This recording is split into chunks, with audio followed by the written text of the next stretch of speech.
July 14th, 2013, Bastille Day in France. While millions celebrated their national holiday, two women, a mother and her 19-year-old daughter, vanished without a trace from their home in Perpignan.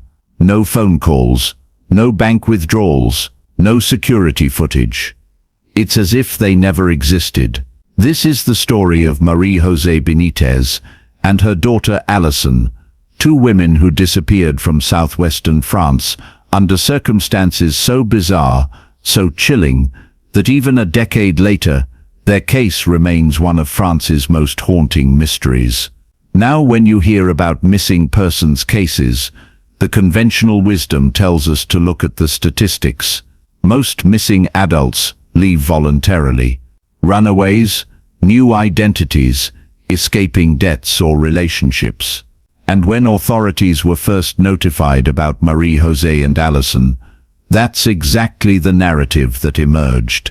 A trip to Toulouse, marital problems, a mother and daughter needing space.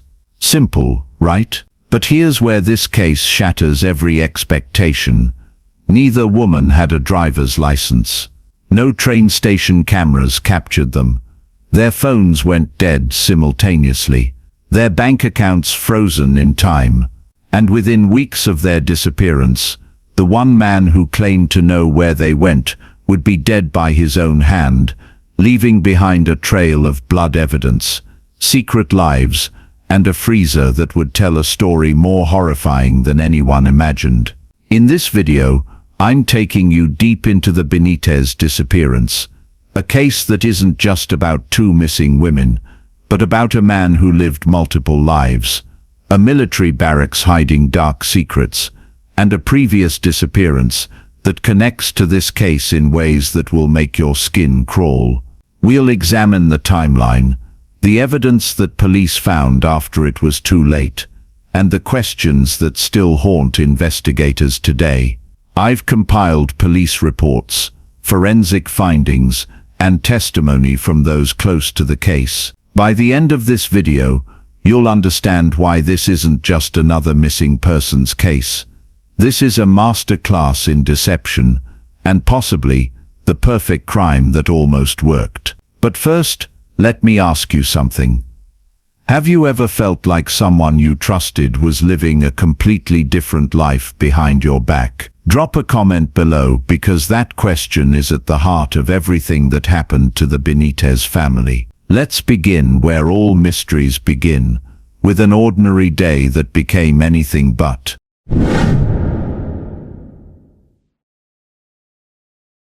July 14th, 2013, Perpignan, France.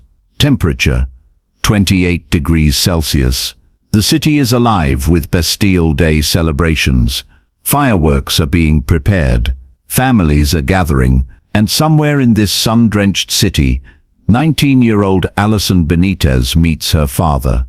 This would be the last confirmed sighting of her alive. Francisco Paco Benitez.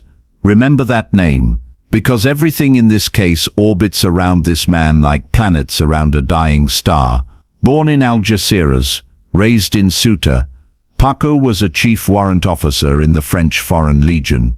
To those who knew him casually, he was the epitome of military discipline, respected, reliable, a family man. But on this particular day, something was different. Allison met with her father that afternoon. We don't know exactly what they discussed. We don't know if Marie-José was there. But what we do know is that after this meeting, both Allison and her mother Marie-José Benitez simply ceased to exist in the physical world. No phone calls, no text messages, no social media posts, nothing. Within hours, Francisco Benitez began telling friends a story. His wife and daughter had gone on a trip to Toulouse. Their phones were off because they wanted privacy. The marriage had been rocky, marital difficulties, he explained, with what seemed like appropriate concern. They needed space, time to think. They'd be back soon. Here's what's chilling about that explanation. Toulouse is only 200 kilometers from Perpignan, a 2-hour drive, or a quick train ride. For a mother and daughter seeking to clear their heads, it's close enough to feel like an escape, but not so far that you'd disappear completely. It was the perfect cover story. Plausible, reasonable, the kind of explanation that keeps people from asking too many questions. But Francisco made one critical mistake. He never told Marie-José's family. Think about that for a moment. Your wife and daughter leave on a trip, and you don't inform your wife's parents, siblings, or relatives. Not a single courtesy call, not even a, "Hey, they're taking a few days in Toulouse. Don't worry if you can't reach them." Days passed. 1 day, 2 days, 3 days. Allison's friends, young people who were used to constant contact through phones and social media, started getting worried. Where was she? Why wasn't she responding?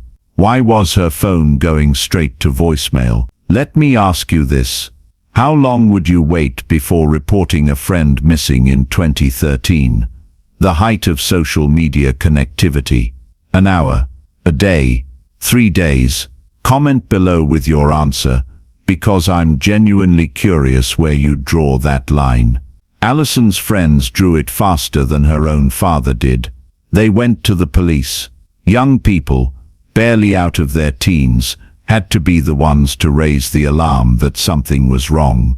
Not the husband, not the father, the friends. And even then, Francisco Benitez waited.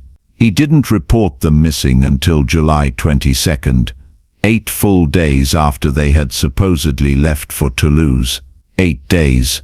What was he doing during those 8 days? What was happening inside that military barracks while the rest of Perpignan celebrated summer and friends frantically searched for answers? The police were about to find out, and what they discovered would turn a missing persons case into something far more sinister. But before we get there, I need to tell you about a woman named Simone, because this story isn't just about 2 disappearances, it's about 3.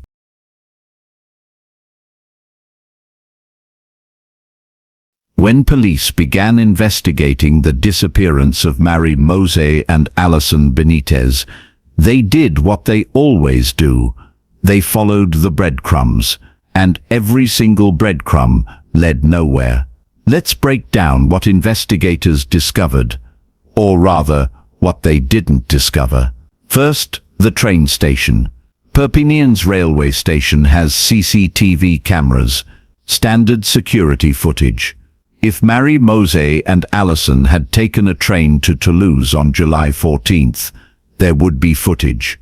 Cameras at the entrance, cameras at the platforms, cameras at the ticket counters. Investigators combed through every frame from July 14th and the days surrounding it. Nothing, not a single frame showed either woman. But maybe they drove, you might think. Here's the problem. Neither Marie-José nor Allison had a driver's license. Neither woman could legally operate a vehicle. So unless someone drove them, and Francisco claimed they went alone, this explanation falls apart immediately. The police then did what every modern investigation does. They examined the digital footprint.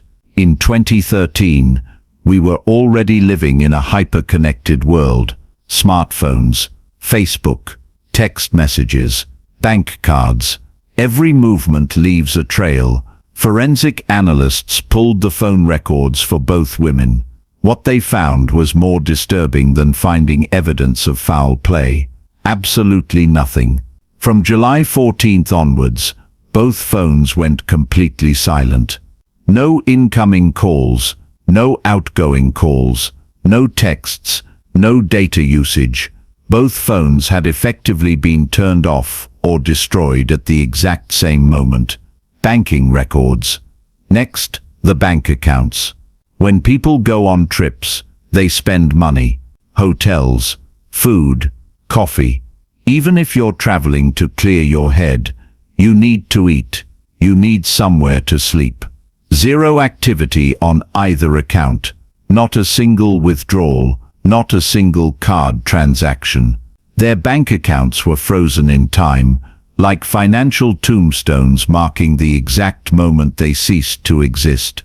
By now, police attention was turning fully toward Francisco Benitez. His story about marital difficulties and a spontaneous trip to Toulouse was crumbling under the weight of evidence, or rather the complete absence of it. They questioned him. He stuck to his story. Marital problems. His wife needed space. Allison went with her mother for support.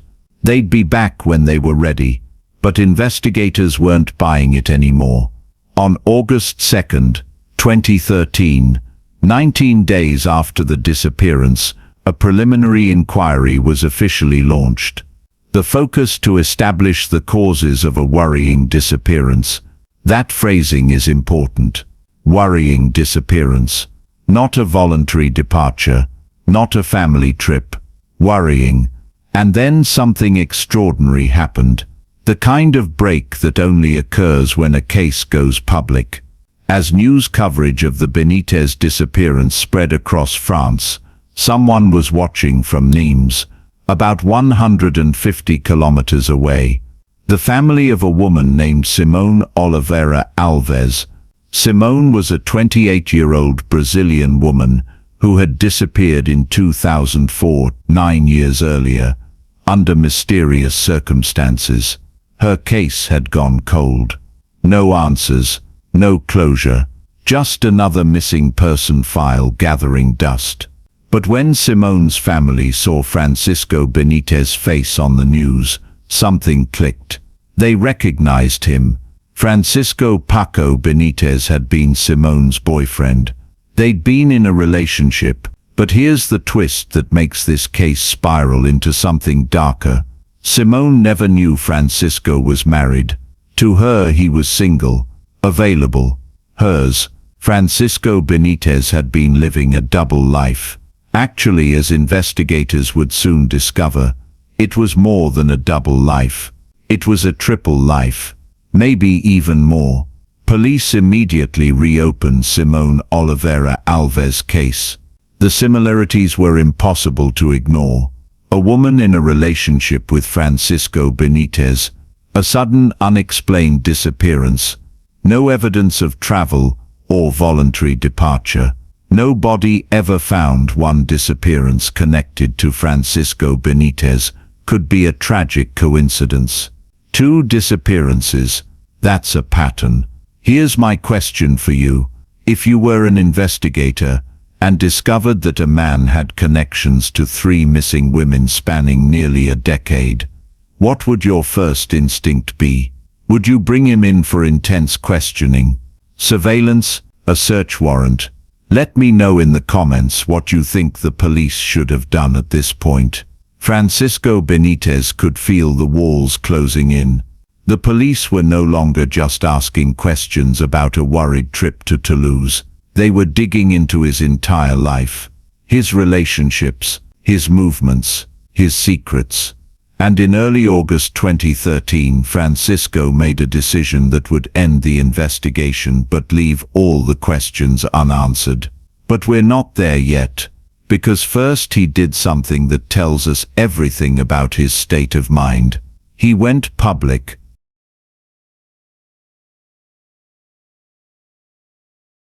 In what seems, in retrospect, like a desperate attempt at damage control, Francisco Benitez uploaded a video to Paris Match, one of France's most prominent magazines. In this video, he made a public appeal for witnesses to come forward with any information about his missing wife and daughter. Imagine watching that video, knowing what we know now. There's Francisco, a military officer, speaking directly to camera with what appears to be genuine concern, pleading for help, asking anyone who might have seen Marie-José or Allison to contact police. And then he said something that at the time seemed like the words of a desperate husband and father, but now sounds entirely different. He proclaimed his innocence. Think about that for a moment. When you're genuinely innocent, when your family members are genuinely missing, and you're genuinely worried, do you feel the need to proclaim your innocence, or do you just focus on finding them? Innocent people don't usually declare, "I didn't do it," unless someone has already accused them of doing something. This wasn't just an appeal for witnesses. This was a defense, a preemptive strike against the suspicion that was by now surrounding him like a tightening noose. But the video wasn't Francisco's only communication in those early days of August. He made another call, not to police, not to his wife's family, not to search and rescue. He called one of his mistresses. She lived in Barcelona. We don't know her name. It's been kept out of the press, but we know she existed. Another woman, another relationship, another piece of Francisco Benitez's fractured life. What did they talk about? We'll never know, but that phone call is documented. It happened on August 5th, 2013. That same day, Francisco Benitez made one final decision. August 5th, 2013. The Perpignan barracks of the French Foreign Legion. Francisco Paco Benitez, chief warrant officer, father, husband, and now prime suspect, in a disappearance that was looking more like a double murder by the hour, took his own life. He hanged himself. The official report would later state that he was unable to bear the suspicion surrounding him. A man crushed by the weight of accusation, a tragic figure driven to desperation by a justice system closing in on him for crimes he didn't commit. Or a man who knew exactly what he'd done, a man who saw no way out, a man who chose to end his life rather than face what was coming. What do you think? Was Francisco Benitez an innocent man destroyed by suspicion, or a guilty man taking the only escape route he had left? Drop your theory in the comments, because this question is at the heart of everything that comes next. With Francisco's death, the case should have gone cold. Dead men can't be interrogated. Dead men can't lead police to bodies. Dead men take their secrets to the grave. For a brief moment it looked like the mystery of what happened to Marie-José and Allison Benitez would die with him. But investigators weren't done, not even close, because sometimes the dead speak, not through confessions or deathbed admissions, but through something far more damning: physical evidence. In late 2013, months after Francisco's suicide, forensic teams conducted extensive tests at the Foreign Legion barracks where Francisco had lived and worked. These weren't cursory examinations. These were the kind of deep forensic analyses that can detect microscopic traces of blood, DNA, and evidence that even the most careful cleaning can't eliminate. What they found in that barracks would change everything. In one room there was an industrial freezer, the kind used in military facilities to store food for large numbers of personnel. Nothing unusual about that. Except when forensic teams examined this freezer, really examined it with luminol and alternate light sources, they found something. Blood. Not just any blood. Allison Benitez blood. Pause for a second and think about what that means. Allison's blood. In a freezer, in the barracks where her father worked. A freezer that Francisco had cleaned, thoroughly cleaned, shortly after his wife and daughter disappeared. Why would a 19-year-old woman's blood be inside a freezer? There is no innocent explanation for that. But investigators weren't finished. In the same area they examined a tumble dryer. Again, luminol revealed what the human eye couldn't see. More traces, more evidence, more proof that something terrible had happened in that barracks. Francisco had cleaned that too, meticulously, the kind of cleaning that shows someone knew exactly what they were hiding. With this forensic evidence, investigators began to piece together a theory, not just about what happened but why. According to this theory, supported by circumstantial evidence and witness statements, Allison had discovered something about her father. She'd learned about his affairs, the secret girlfriend in Barcelona, possibly Simone from years before, the elaborate double, triple, or quadruple life he'd been living, and she was going to tell her mother. For Francisco Benitez, a man who had successfully juggled multiple identities, multiple relationships, and a military career built on discipline and reputation, this was a threat he couldn't allow. The evidence suggests that on July 14, 2013, Bastille Day, a day of celebration and freedom, Francisco Benitez murdered his daughter and his wife. In the barracks, his place of work, the Foreign Legion facility, where he held authority and access. He killed them, and then he disposed of their bodies so effectively that despite extensive searches, despite forensic investigations, despite years of looking, no trace of Marie-José or Allison Benitez has ever been found. But this raises the most haunting question of all, a question that keeps investigators up at night, a question that family members whisper to each other in the dark. Where are they?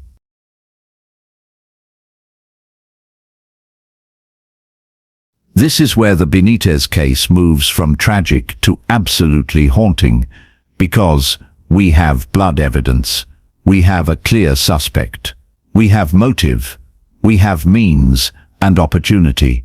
What we don't have are bodies. Marie-José and Allison Benitez vanished so completely that more than a decade later, not a single fragment of their remains has been discovered. No bones in a shallow grave, no decomposition sites, no forensic hits from any morgue or crime scene anywhere in France.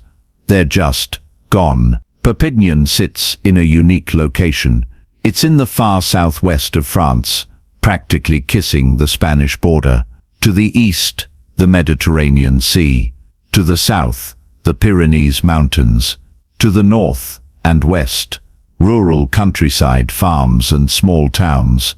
For someone looking to hide bodies, especially someone with military training, this geography offers possibilities. The Pyrenees are vast, rugged, and unforgiving. Thousands of square kilometers of rocky terrain, dense forests, and areas so remote that hikers disappear regularly. If Francisco had access to a vehicle, and as a military officer, he certainly did, he could have driven into those mountains in the middle of the night, found a spot where human footfall is rare, and buried two bodies where they'd never be found. Search teams did scour some areas of the Pyrenees, but some areas of a mountain range that spans 430 kilometers is like searching for a specific grain of sand on a beach. It's theoretically possible, but practically impossible. The Mediterranean offers another grim possibility. Perpignan is about 10 kilometers from the coast, a short drive. Late at night, with two bodies in a vehicle, Francisco could have reached any number of secluded spots along the shoreline. Bodies weighted down with rocks or chains can stay submerged for years, decades, or forever. The Mediterranean is deep, and its currents are unpredictable. If Marie-José and Allison were disposed of at sea, they could be anywhere from the coast of France to Spain to even North Africa. Here's a theory that's even darker. What if they never left the barracks? Military facilities are sprawling. They have storage areas, basement levels, training grounds, and infrastructure that civilians never see. Francisco Benitez knew every inch of that facility. He had access, authority, time. The freezer where Allison's blood was found, what was it used for? Could bodies have been stored there temporarily? And if so, where did they go afterward? Some investigators have speculated that Francisco might have used military resources, vehicles, equipment, perhaps even incinerators, to destroy evidence. It's a disturbing thought, but not impossible. If you were an investigator on this case, where would you search? Mountains, sea, or somewhere within the military infrastructure itself? And do you think bodies can be hidden so well that they're truly never found? Comment your thoughts below. It's not like police didn't try. Extensive searches were conducted in the weeks and months following the disappearance. Search dogs, forensic teams, volunteers combing through fields and forests, divers exploring coastal areas, all fruitless. Every search came up empty. It's as if Marie-José and Allison Benitez were erased from existence, not just killed, but removed from the physical world entirely. Some investigators believe Francisco's suicide was more than just an escape from justice. It was a final act of control. By killing himself, he ensured that the secret of where he disposed of the bodies died with him. No confession, no deathbed revelation, no map leading to a grave site. He took that information to his grave, and in doing so, denied Marie-José's family, Allison's friends, and the authorities the one thing they desperately needed: closure. Remember Simone Oliveira Alves, the Brazilian woman who disappeared in 2004 while dating Francisco? Her body has never been found either. If Francisco was responsible for her disappearance, and the evidence certainly points in that direction,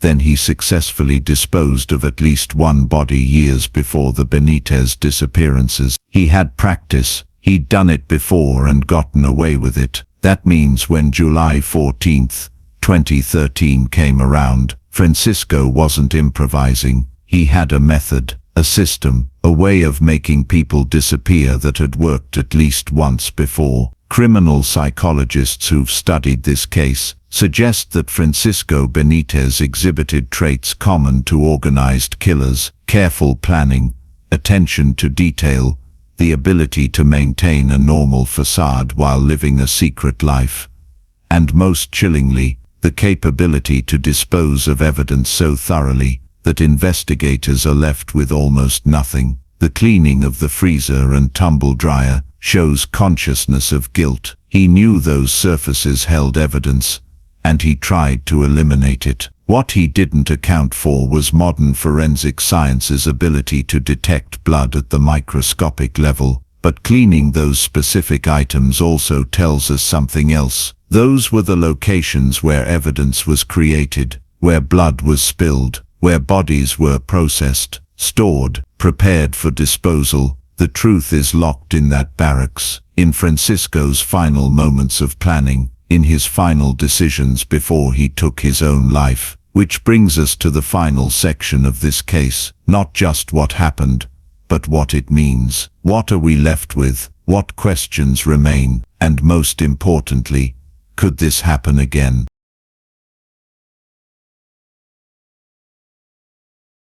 It's been over a decade since Marie-José and Allison Benitez disappeared.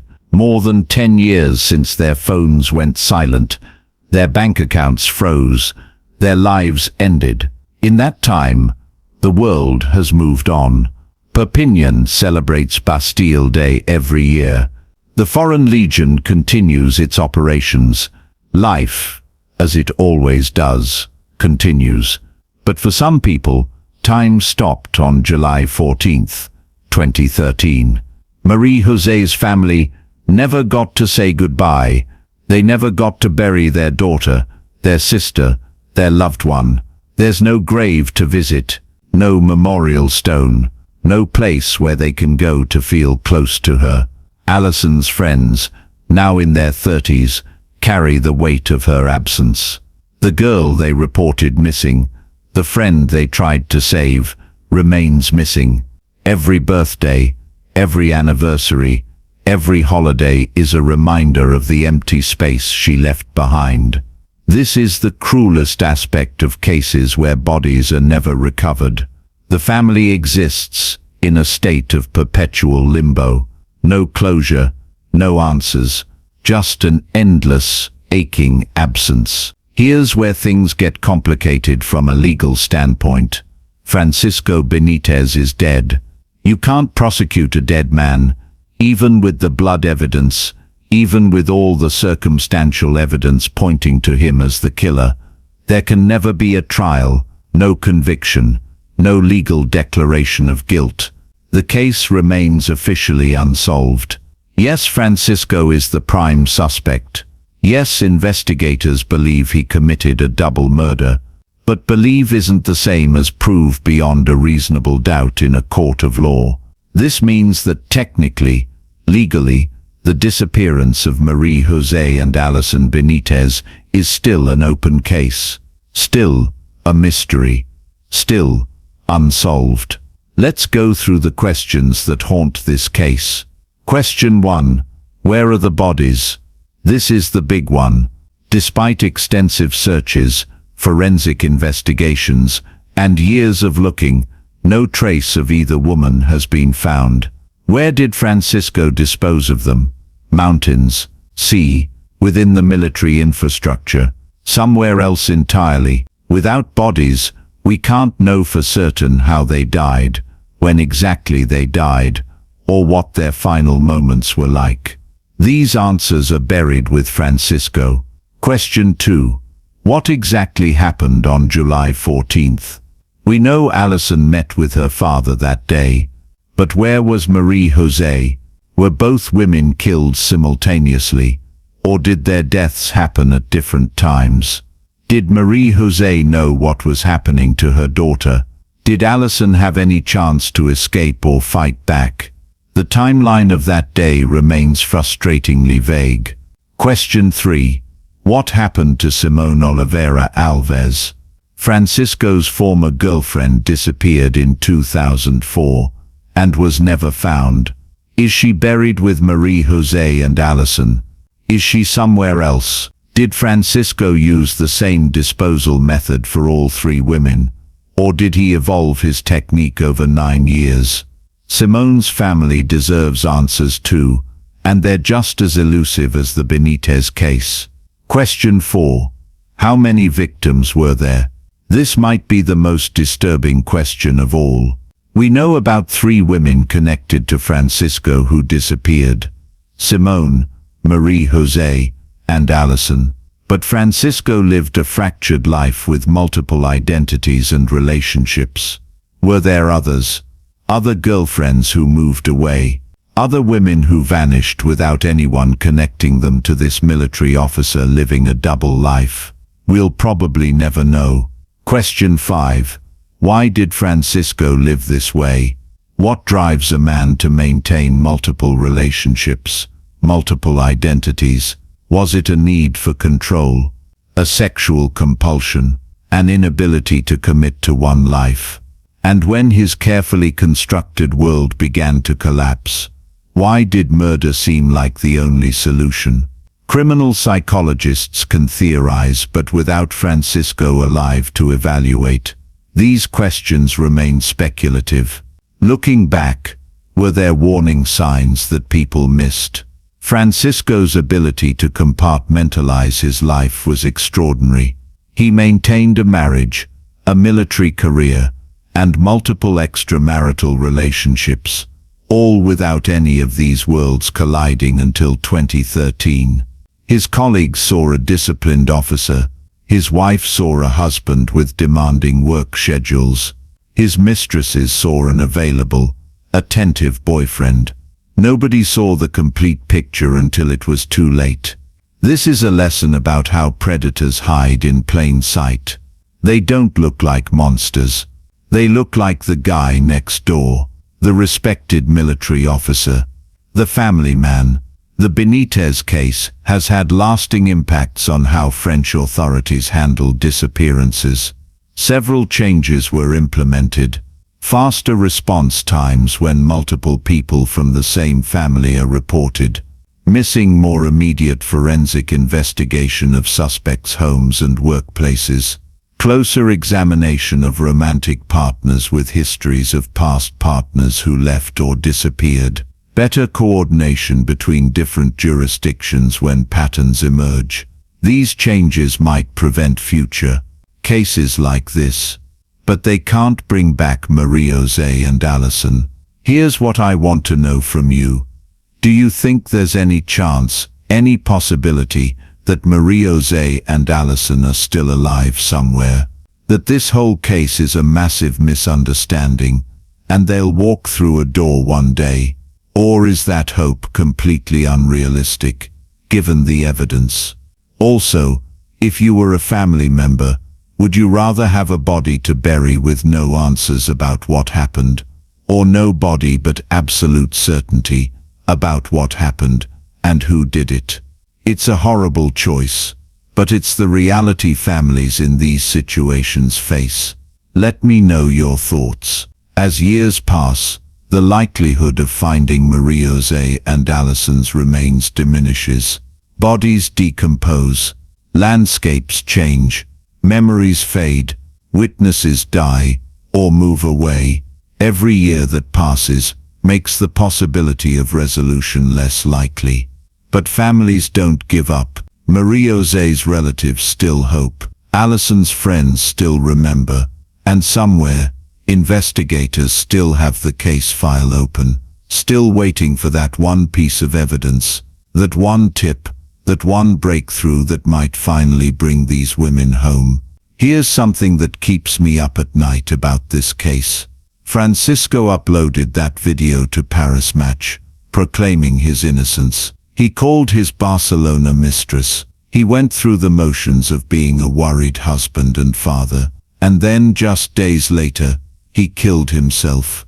Which means in those final days, Francisco knew exactly what he'd done. He knew where the bodies were. He knew every detail of what happened on July 14th. He lived with that knowledge, carried it with him, and then chose to die, rather than share it. That's not the act of an innocent man, overwhelmed by suspicion. That's the act of someone who knew the walls were closing in, and chose oblivion over accountability.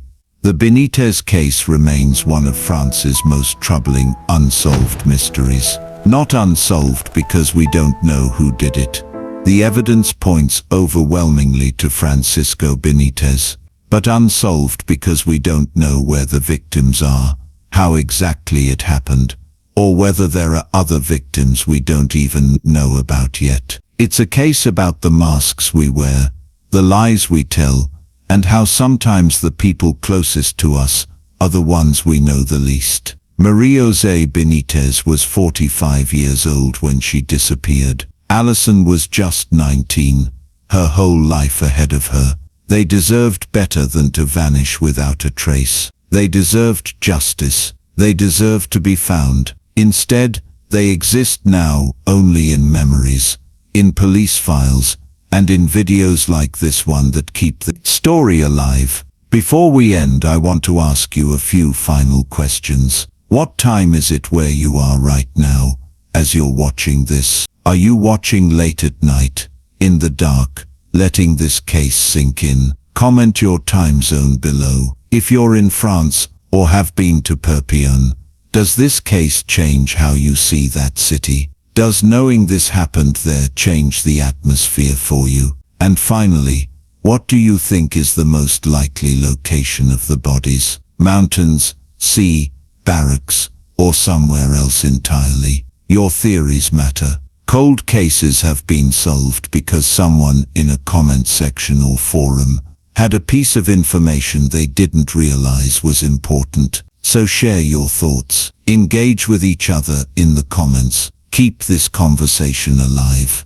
Because as long as we're talking about Marie-José and Allison Benitez, they're not forgotten. And maybe, just maybe, someone watching this knows something that could finally bring them home. The mystery of the Benitez disappearance remains unsolved. 2 women went missing on a summer day in France, and despite all our forensic science, all our investigative techniques, all our modern technology, we still don't know where they are.